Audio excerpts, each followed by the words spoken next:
Bismillahirrahmanirrahim. Assalamualaikum warahmatullahi wabarakatuh. Alhamdulillahirabbil alamin. Wassalatu wassalamu ala rasulihil amin wa ala alihi wa sahbihi wa sallim. Amma ba'd. Ikhwatal Islam rahimakumullah, para peserta kajian fikih yang dirahmati Allah. Pertama-tama kita senantiasa memuji Allah Subhanahu wa taala dan bersyukur kepadanya atas segala limpahan rahmat dan hidayahnya, sehingga pada malam hari ini kita melanjutkan kajian fikih yang kita bahas dari kitab Al-Mulakhas Al-Fiqhi yang ditulis oleh Fadilatul Syekh Dr. Saleh bin Fauzan Al-Fauzan hafizahullahu taala. Kita sekarang sampai pada bab syarat-syarat sahnya salat. Syarat-syarat sahnya salat. Jadi syarat-syarat sahnya salat ini harus terpenuhi. Jika syarat sahnya salat ini tidak ada, ya maka salat tidak sah. Atau sebagiannya yang tidak ada, maka salat juga tidak menjadi sah. Ya, tidak bisa sah. Jadi syarat-syaratnya harus terpenuhi semuanya. Yang pertama adalah syarat sahnya salat yang pertama adalah masuknya waktu salat. Masuknya waktu salat. Ya, jadi salat ini sudah ditentukan waktu-waktunya. Salat zuhur sudah ada waktunya, salat asar dan seterusnya. Sebagaimana firman Allah Subhanahu wa taala dalam surah An-Nisa ayat 103, "Inna sholata kanat 'alal mu'minina kitaban mawquta." Sesungguhnya salat itu yang diwajibkan bagi orang-orang mukmin telah ditentukan waktu-waktunya. Ya, jadi Allah Subhanahu wa taala telah menentukan waktu-waktu salat. Ya. Dan para ulama telah sepakat bahwasanya salat 5 waktu itu sudah ditentukan waktu-waktunya. Ya, sudah dibatasi waktu-waktunya, maka tidak diperbolehkan melaksanakan salat itu sebelum waktunya atau di akhir waktunya. Ya, jadi tidak boleh melaksanakan salat itu di sebelum masuk waktunya. Ya. Amirul Mukminin Umar bin Khattab, ya, radhiyallahu anhu mengatakan, salat itu memiliki waktu yang Allah sudah persyaratkan. Ya, artinya sudah ditentukan waktunya yang Allah persyaratkan harus dikerjakan pada waktunya. Maka tidak sah salat itu yang dikerjakan di luar waktunya atau sebelum masuk waktunya. Kemudian salat itu diwajibkan, ditunaikan, didirikan jika sudah masuk waktunya. Ya, salat itu wajib dilaksanakan atau dikerjakan jika masuk waktunya. Sebagaimana firman Allah Subhanahu wa taala, "Aqimis sholata liduluki syams." Ya, hendaklah engkau ya Muhammad dirikanlah salat liduluki syam, ya, yaitu duluki syam ini artinya di ketika matahari sudah condong, ya, atau ketika masuk waktu apa namanya? Waktu zuhur, ya, waktu zuhur, ya, begitu juga waktu asar, ya. Kemudian Allah Subhanahu wa taala, ya, atau para ulama telah bersepakat, ya, telah bersepakat tentang keutamaan mendirikan sholat di awal waktu secara umum. Jadi ada keutamaan bagi orang yang mengerjakan sholat 5 waktu itu di awal waktunya atau di awal waktu. Ini sudah merupakan kesepakatan para ulama tentang keutamaan mendirikan sholat di awal waktu. Hal ini berdasarkan keumuman ayat Al-Qur'an, fastabiqul khairat, surah Al-Baqarah 148. Ya, fastabiqul khairat, maka hendaklah kalian berlomba-lomba dalam meraih kebaikan atau mengerjakan kebaikan. Dalam ayat yang lain surah Ali Imran ayat 133 Allah berfirman, wasari'u ila maghfirati mir rabbikum. Hendaklah kalian bersegera kepada ampunan Allah, ampunan dari Tuhan kalian. Ya, di sini perintah untuk bersegera, perintah untuk berlomba-lomba dalam ampunan dan kebaikan. Ya. Begitu juga dalam surah Al-Waqiah ayat 10 sampai 11, was-sabiqun as-sabiqun ulaikal muqarrabun.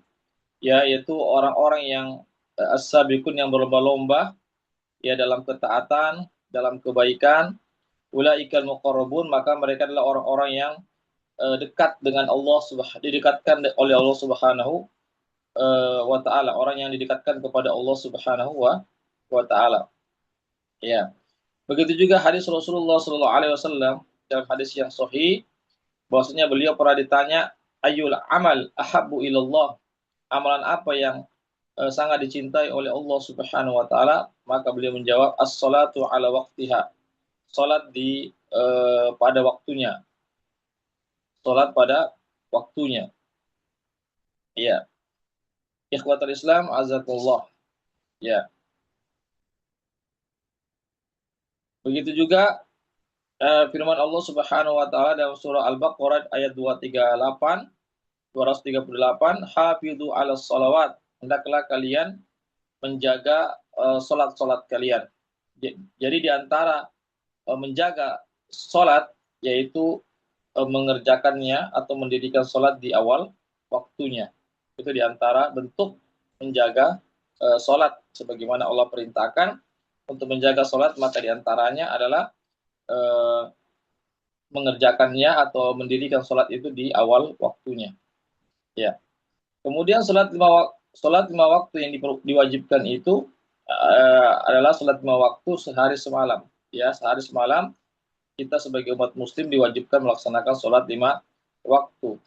Dan setiap salat itu memiliki waktu-waktu yang tepat yang Allah SWT telah pilihkan, ya, yang relevan, yang sesuai dengan keadaan hamba-hambanya, ya, yang mana hamba-hambanya yaitu kita sebagai umat muslim mengerjakan salat tersebut pada waktu-waktu yang sudah dipilihkan oleh Allah atau yang sudah ditetapkan oleh Allah Subhanahu wa taala.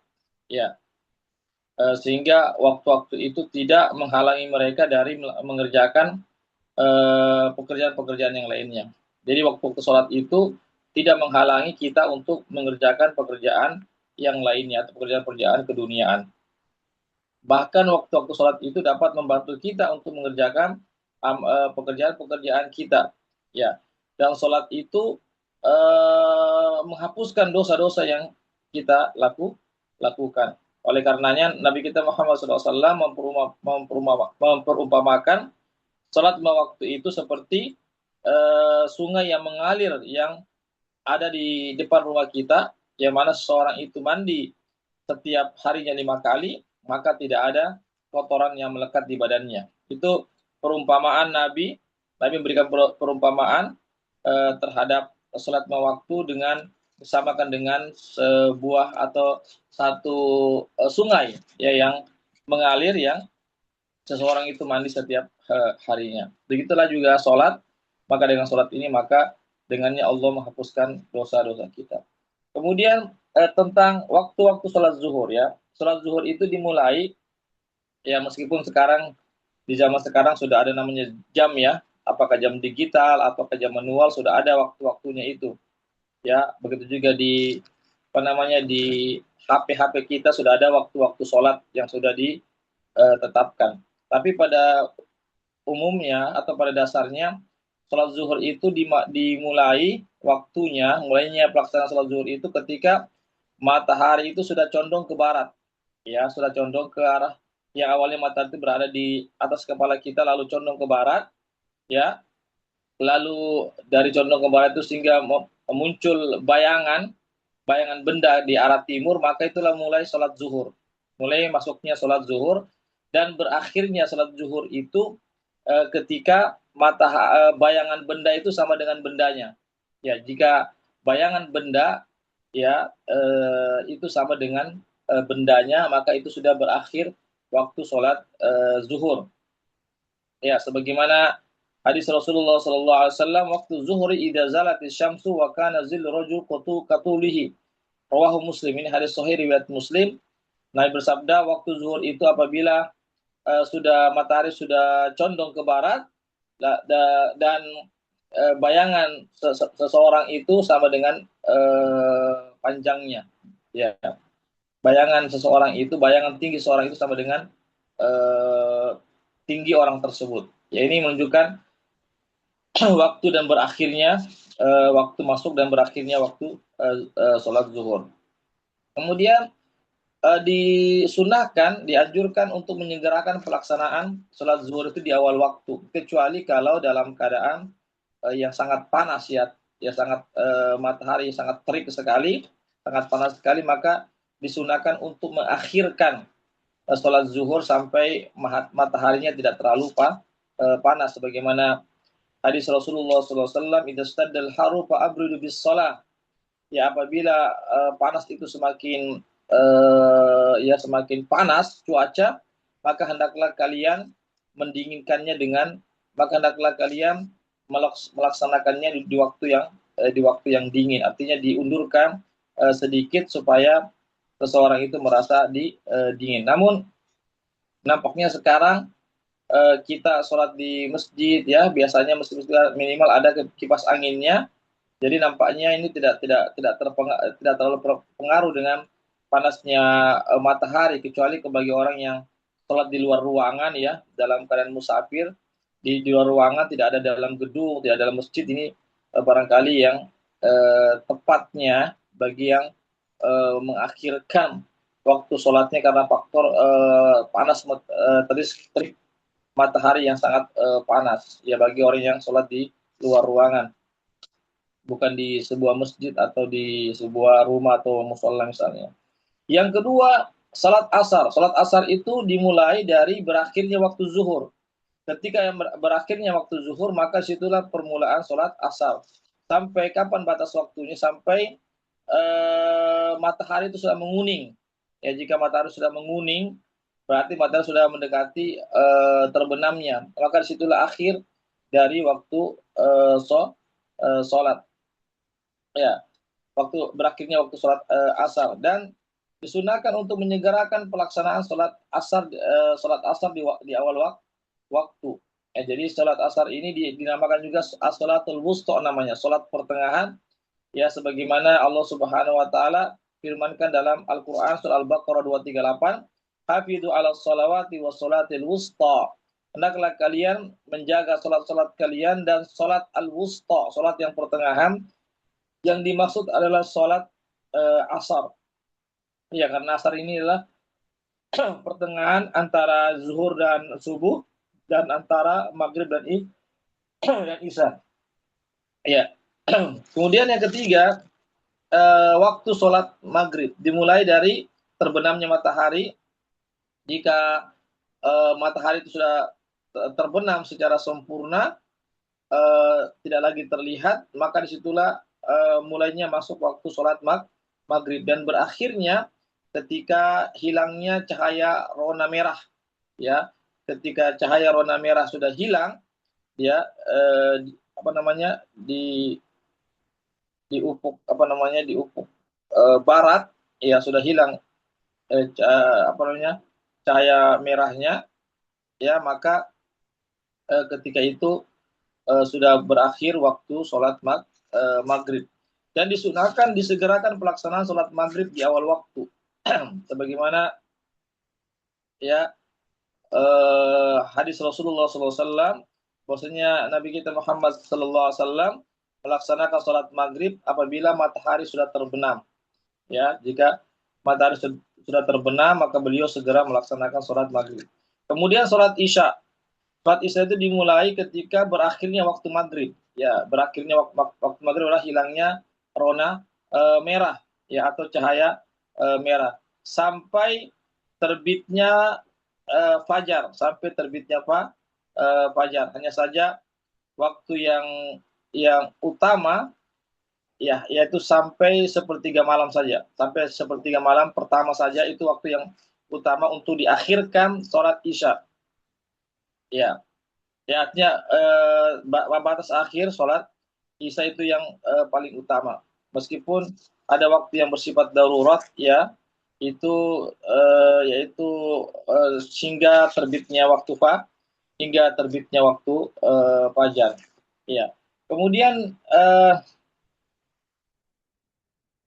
ya disunahkan untuk mengakhirkan atau dianjurkan untuk mengakhirkan sholat Isya ya sampai sepertiga malam pertama atau di pertengahan malam ya, maka itu lebih afdol ya, lebih afdol tentu bagi yang ingin bisa juga sholat dengan berjamaah. Tapi sekali lagi ini perlu ada namanya kesepakatan antara warga dan pengurus, apakah mereka setuju untuk diakhirkan sholat isyanya sampai tengah malam atau sepertiga malam. Pertama ini juga harus didiskusikan oleh warga, oleh jemaah. Ya, kalau mereka tidak siap, maka sholat isya tetap dikerjakan di awal waktu. Kemudian sholat subuh, ya sholat subuh itu dimulai dari terbitnya fajar, ya fajar sodik namanya, ya ketika warna putih di langit itu sudah menyebar, ya sampai berakhir itu terbitnya matahari, ya sampai berakhirnya waktu sholat fajar itu terbitnya matahari. Dan juga disunahkan untuk menyegerakan melaksanakan sholat fajar apabila sudah betul-betul fajar itu sudah muncul atau sudah terbit waktu subuh itu. Ya, karena sekali lagi kita di Indonesia khususnya ini di bahkan seluruh dunia sudah ada namanya jam, ya. Dari jam situlah kita bisa memastikan atau menduga bahwasanya dengan dugaan yang kuat bahwasanya ini sudah masuk waktunya, ini sudah habis berakhir waktunya, itu berdasarkan jam yang sudah dikonversikan oleh para ulama, ya, sehingga jam itu sudah bisa dijadikan patokan masuk atau keluarnya waktu-waktu sholat yang 5 waktu itu. Ikhwatal Islam, azakullah. Dan sekali lagi, waktu sholat 5 waktu itu memiliki waktu-waktu yang sudah Allah tetapkan, ya maka hendaklah kita tidak keluar dari waktu tersebut. Artinya kita hendaklah komitmen dan konsisten untuk untuk uh, menjalankan sholat 5 waktu itu sesuai dengan waktu-waktu yang Allah sudah tetapkan. Jangan kita mengerjakannya sebelum waktunya dan juga jangan kita mengerjakan ketika sudah berakhir waktunya. Jangan kita mengakhir-akhirkan waktu sholat sehingga habis waktunya, maka ini tidak diperbolehkan. Sebagaimana firman Allah Subhanahu wa taala ya dalam surah Al-Maun ayat 4 sampai 5, "Fawailul lil musallin alladzina hum an salatihim sahun." Maka kecelakaanlah bagi orang-orang yang sholat. Siapakah mereka itu? Adalah orang-orang yang lalai dari sholat mereka. Ya, orang yang lalai dari sholat mereka. Maksudnya orang yang menunda-nunda pelaksanaan sholat. Nanti kalau sudah mau habis waktunya baru dia segera melaksanakan sholat, itu pun dalam keadaan terburu-buru. Itulah yang dimaksud dengan orang yang lalai dari sholatnya. Ya, sebagaimana dalam ayat yang lain, Allah berfirman, "Fakhalafa min ba'dihim khalfun adha'us shalah wattaba'us syahawat wa sawfa yalqawna ghayya illa man taba." Maryam 59 hingga 60. Yang bunyinya, maka akan diganti setelah mereka generasi yang mana generasi itu menyia-nyiakan salat, dia tidak memperhatikan waktu-waktu salat, ya bahkan mereka pun mengikuti syahwat-syahwat, ya. Ini ikhwatul Islam, azakumullah, ya, bahwasanya nanti ada satu kaum yang mana mereka itu tidak memperhatikan waktu-waktu sholat. Jadi dalam ayat ini adalah menyia-nyiakan waktu sholat adalah ketika mereka mengakhirkan waktu sholat dari waktu yang sudah ditetapkan tanpa ada ya artinya misalnya karena sibuk sehingga diakhirkan sholatnya karena dan urusan-urusan yang lainnya, maka itu tidak diperbolehkan, ya.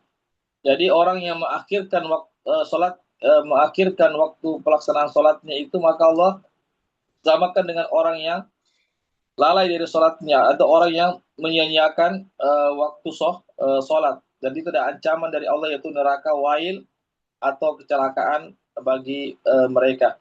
Ada yang mengatakan wail itu adalah sebuah lembah di neraka.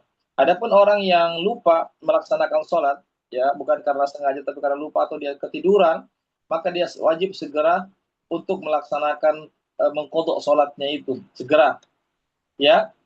Sebagaimana hadis Rasulullah SAW, man nasiya sholatan aw nama anha, barang siapa yang lupa sholat, ya, atau dia tertidur sehingga tidak mengerjakan sholat, maka hendaklah dia melaksanakan sholat apabila dia sudah mengingat kembali, ya, maka tidak ada kafarah denda baginya kecuali hanya mengkodok sholatnya, ya.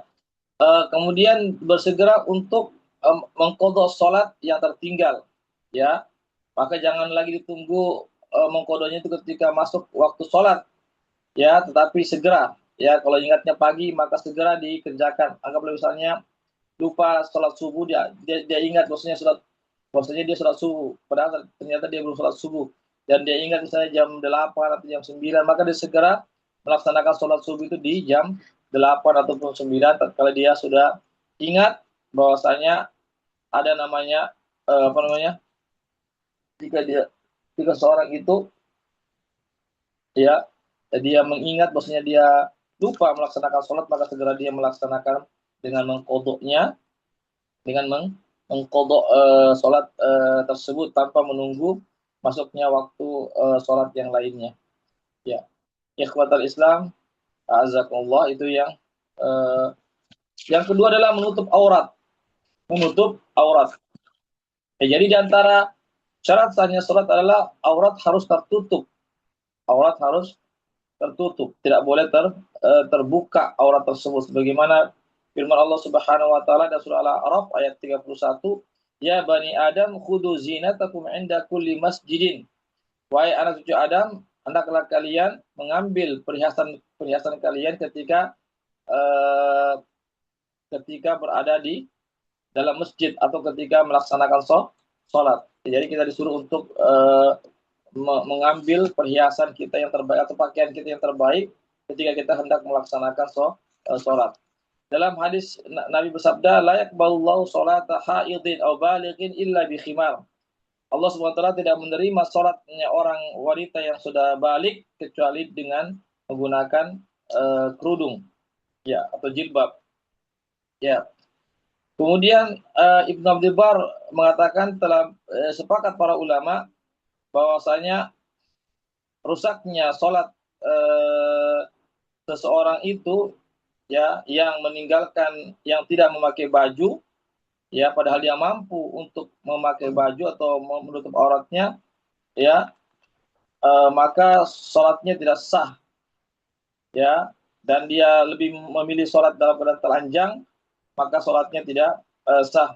Jadi sholat dalam ketelanjang ini adalah kebiasaannya orang-orang jahiliyah terdahulu. Mereka tawaf di Ka'bah itu dengan cara telanjang, dan dia menganggap bosnya dengan telanjang itu sebagai bentuk ibadah mereka kepada Allah Subhanahu wa taala. Padahal Allah Subhanahu wa taala, ya,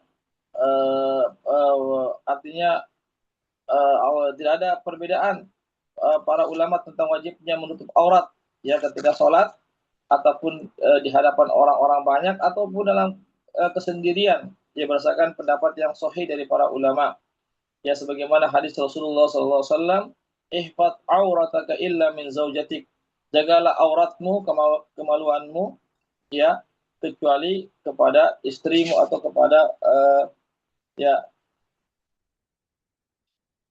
artinya kepada istrimu, ya, di sini disebutkan, atau kepada budak-budakmu, ya. Jadi sekali lagi aurat kita tidak boleh kelihatan oleh orang kecuali kepada pasangan kita atau kepada budak kita. Ya, meskipun sekarang sudah tidak ada lagi perbudakan di zaman sekarang ini. Ya. Jadi sekali lagi Allah Subhanahu wa taala menamakan orang yang yang menamakan perbuatan menyingkap aurat itu sama dengan fahisyah, perbuatan keji. Jadi menyingkap aurat, membuka aurat itu sama dengan perbuatan keji. Sebagaimana firman Allah Subhanahu wa taala ya tentang orang-orang kafir yang mana mereka artinya melakukan apa namanya perbuatan-perbuatan dengan membuka aurat ya khususnya ketika mereka tawaf, maka itu salah satu bentuk dari fahisyah, itu perbuatan keji yang mana seorang itu harus segera bertobat kepada Allah Subhanahu wa taala. Ini yang mesti kita pahami bersama ya terkait tentang syarat yang kedua yaitu menutup aurat. Ya, jadi menyingkap aurat dan melihat aurat itu akan menyebabkan artinya perbuatan keburukan yang sangat yang lebih besar lagi. Ya karena apa? Karena menyingkap aurat itu, mau membuka aurat itu sendiri sebagai wasilah terjatuhnya seorang kepada perbuatan keji dan kemungkaran. Ya, karena apa? Karena tadi aurat kelihatan sehingga timbullah syahwat sehingga terjadilah perbuatan-perbuatan keji atau perbuatan-perbuatan yang dilarang dalam agama kita. Ini ikhwatul Islam azakullah. Makanya pentingnya kita menjaga aurat kita, tidak memperlihatkan aurat kita kepada orang lain. Ya. Ya barangkali ini dulu yang bisa kami sampaikan ya tentang dua saja karena masih panjang ini syarat-syaratnya. Dua saya dulu. Ya silakan kalau Anda bertanya dipersilakan. Ada yang bertanya tentang masalah syarat-syarat sahnya sholat dipersilakan.